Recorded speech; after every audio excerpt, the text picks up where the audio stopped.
அனைவருக்கும் வணக்கம். இன்று பிள்ளையாரின் திருவுருவ தத்துவத்தை பற்றி நாம் இந்த பதிவில் பார்ப்போம். பிள்ளையாரின் உருவம் விசித்திரமானது. இடைக்கு கீழே மனித உடல், இடைக்கு மேலே கழுத்து வரை தேவ உடல், கழுத்துக்கு மேலே விலங்கின் தலை, ஒரே ஒரு பக்கம் மட்டுமே கொம்பு. இங்கே தெய்வ உடல் என்பது உயர்திணை பொருளாகிறது. விலங்கின் தலை என்பது அக்ரணை பொருளாகிறது.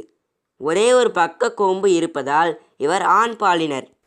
மற்றொரு பக்கம் கொம்பு இல்லாததால் இவர் பெண் பாலினர்.